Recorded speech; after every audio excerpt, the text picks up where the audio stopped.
नमस्कार, मैं हूं रवीश कुमार और बहुत कम समय में पूरे देश और दुनिया की खबरों पर नजर डालते हैं। आपसे हाथ जोड़कर रिक्वेस्ट है कि इस वीडियो को आखिर तक देखना और हमें सपोर्ट करने के लिए हमारे चैनल को सब्सक्राइब करें। सिंगापुर की कई कंपनियों ने उत्तर प्रदेश में निवेश करने की इच्छा जताई है। खासकर जेवर एयरपोर्ट के पास सिंगापुर के उच्चायुक्त साइमन वोंग ने इन्वेस्ट यूपी के अधिकारियों के साथ बैठक में डाटा सेंटर, एयरक्राफ्ट मेंटेनेंस और फूड प्रोसेसिंग जैसे क्षेत्रों में निवेश की संभावनाओं पर चर्चा की। वंदे भारत ट्रेन में परोसे गए खाने को देखकर एक ब्रिटिश फैमिली हैरान रह गई। उन्होंने खाने की गुणवत्ता की खूब तारीफ की। यह वीडियो सोशल मीडिया पर वायरल हो रहा है, जिस पर यूजर अलग अलग प्रतिक्रियाएं दे रहे हैं।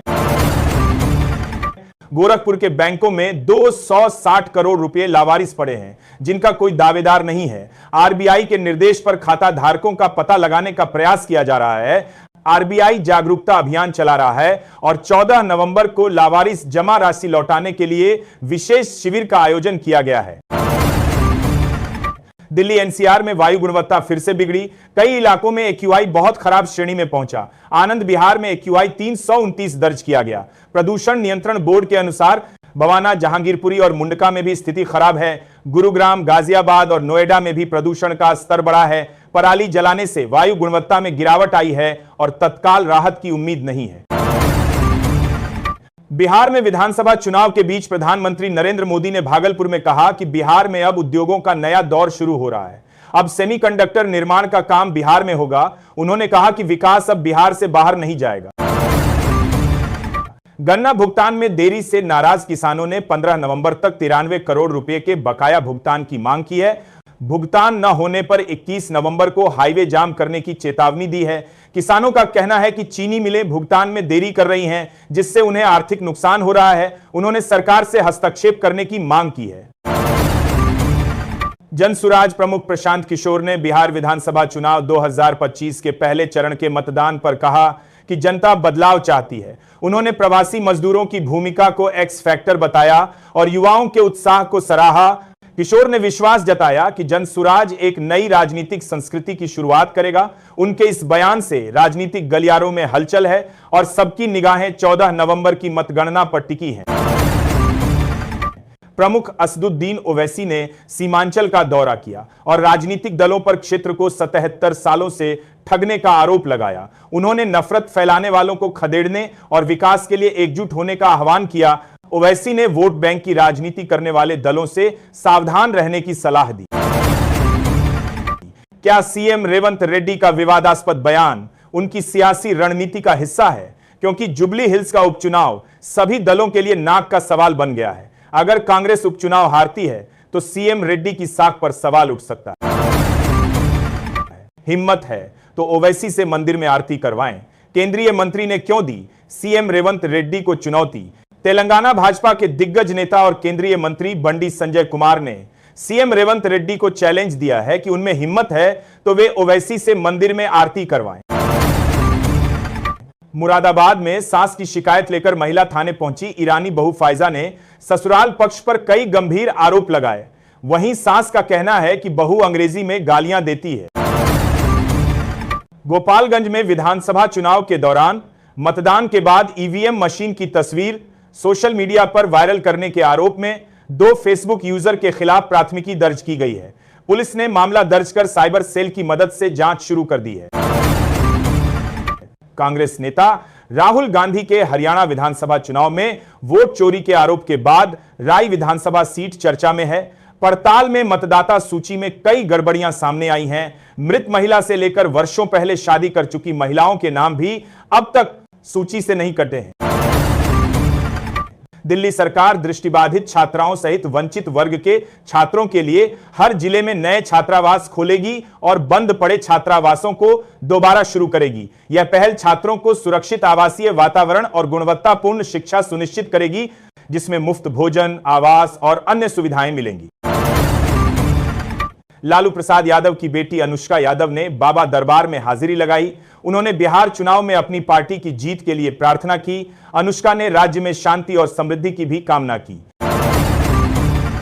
बागपत में 12 नवंबर को सम्राट पृथ्वीराज चौहान डिग्री कॉलेज में रोजगार मेले का आयोजन किया जाएगा।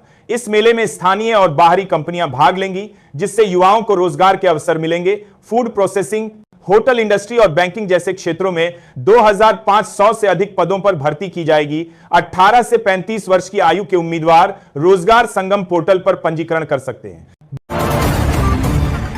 भोजपुरी अभिनेता और बिहार चुनाव में राजद उम्मीदवार खेसारी लाल यादव के मीरा रोड स्थित बंगले पर मीरा भायंदर नगर निगम ने अवैध निर्माण का नोटिस भेजा है। बंगले के बाहर लगे लोहे के एंगल और शेड को हटाने के लिए कहा गया है, अन्यथा अतिक्रमण विभाग कार्रवाई करेगा।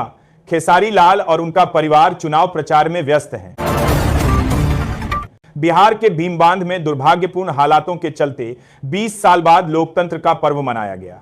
20 वर्ष बाद यहां मतदाता अपने ही गांव में मतदान केंद्र पर वोट डाल रहे हैं। लोगों के चेहरे पर खुशी देखने को मिली और जमकर मतदान किया गया। भाजपा ने राहुल गांधी के हरियाणा चुनाव में वोट चोरी के आरोपों का जवाब दिया है। भाजपा ने उन सीटों का ब्यौरा दिया जहां कांग्रेस जीती और बोगस वोटों का दावा किया। पार्टी ने कहा कि राहुल गांधी अपनी नाकामियों को छिपाने के लिए आरोप लगा रहे हैं। भाजपा ने डुप्लीकेट वोटों के मुद्दे को भी उठाया और कांग्रेस के पारंपरिक मॉडल पर कटाक्ष किया। ताजमहल का दीदार करने आई साध्वी चंचल नाथ को ताजमहल के गेट पर ही रोक दिया गया। उनके हाथ में त्रिशूल और डमरू होने पर स्मारक में उन्हें प्रवेश की अनुमति नहीं दी गई। बिहार की राजनीति में उस समय तनाव बढ़ गया जब तेजप्रताप यादव हरे गमछे को देखकर गुस्से से भर गए। उन्होंने आरोप लगाया कि जयचंदो ने उन्हें उनके घर से निकाल दिया, जिससे राजनीतिक गलियारों में चर्चा शुरू हो गई। तेजप्रताप के इस बयान के बाद बिहार की राजनीति में सरगर्मी तेज हो गई है। उत्तर प्रदेश के एक जिले में अतिक्रमण के खिलाफ प्रशासन ने सख्त कदम उठाया। नोटिस की अनदेखी करने पर 70 अवैध दुकानों को बुलडोजर से ध्वस्त कर दिया गया। अधिकारियों ने बताया कि दुकानदारों को पहले ही अतिक्रमण हटाने के लिए सूचित किया गया था, लेकिन उन्होंने निर्देशों का पालन नहीं किया। विधानसभा चुनाव के पहले चरण के बाद राघोपुर सीट पर सबकी निगाहें टिकी हैं। पूर्व उप मुख्यमंत्री तेजस्वी यादव और भाजपा के सतीश कुमार के बीच मुकाबला है। वहीं अन्य उम्मीदवार भी मैदान में हैं। सतीश कुमार ने पहले राबड़ी देवी को हराया था। अब देखना है कि मतगणना के बाद राघोपुर में किसकी जीत होती है। पाकिस्तान और बांग्लादेश के बीच सीधा व्यापार मार्ग खुलने से भारत की भूमिका कम हो जाएगी। पहले सामान भारत से होकर जाता था, पर अब सीधे भेजा जा सकेगा। इस बदलाव से भारत को आर्थिक नुकसान हो सकता है। भारत की अनदेखी करना मोहम्मद यूनुस को भारी पड़ सकती है। मुख्यमंत्री पुष्कर सिंह धामी ने प्रधानमंत्री नरेंद्र मोदी के देहरादून दौरे की तैयारियों का जायजा लिया। उन्होंने एफआरआई पहुंचकर सुरक्षा व्यवस्था का निरीक्षण किया और अधिकारियों को आवश्यक दिशा निर्देश दिए। प्रधानमंत्री मोदी 9 तारीख को देहरादून आ रहे हैं, जिसके लिए तैयारियां जोरों पर हैं। 16 छात्राओं के यौन शोषण के आरोप में घिरे चैतन्यानंद सरस्वती ने अपनी जमानत याचिका वापस ले ली है। कानूनी सलाह के बाद उन्होंने यह निर्णय लिया। अब वे पुलिस द्वारा चार्जशीट दाखिल करने का इंतजार करेंगे। चैतन्यानंद सरस्वती पर छात्राओं के यौन शोषण का गंभीर आरोप है, जिसकी जांच चल रही है। केलाखेड़ा में राष्ट्रीय राजमार्ग पर स्कूटी सवार महिला से छेड़छाड़ और मारपीट के मामले में पुलिस ने सीसीटीवी फुटेज के आधार पर 4 युवकों को हिरासत में लिया है, जिनमें एक नाबालिग भी शामिल है। पीड़ित ने शिकायत दर्ज कराई थी कि बाइक सवार युवकों ने उनकी महिला मित्र पर अभद्र टिप्पणियां की और विरोध करने पर मारपीट की। पुलिस मामले की जांच कर रही है। झारखंड में मुख्यमंत्री हेमंत सोरेन की सभा के नजदीक ही कांग्रेस नेता बलमुचू ने संगठनिक चर्चा की। उन्होंने कांग्रेस विधायकों पर तोड़फोड़ की आशंका व्यक्त की है, जिससे राज्य की राजनीति में सरगर्मी बढ़ गई है। इस घटना ने सियासी गलियारों में नई चर्चाओं को जन्म दे दिया है। कांग्रेस नेता राजीव शुक्ला ने बिहार चुनाव 2025 को लेकर एक रिपोर्ट जारी की है। इस रिपोर्ट में मतदान के आंकड़ों के विश्लेषण के आधार पर उन्होंने बिहार के 12 मंत्रियों के भविष्य को लेकर भविष्यवाणी की है। उत्तर प्रदेश के मुख्यमंत्री योगी आदित्यनाथ ने बिहार में एक चुनावी सभा में कांग्रेस पर जमकर हमला बोला।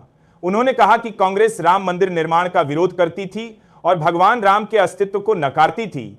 उन्होंने लोगों से 2005 से पहले के बिहार के जंगल राज को याद रखने और एनडीए सरकार पर विश्वास रखने की अपील की।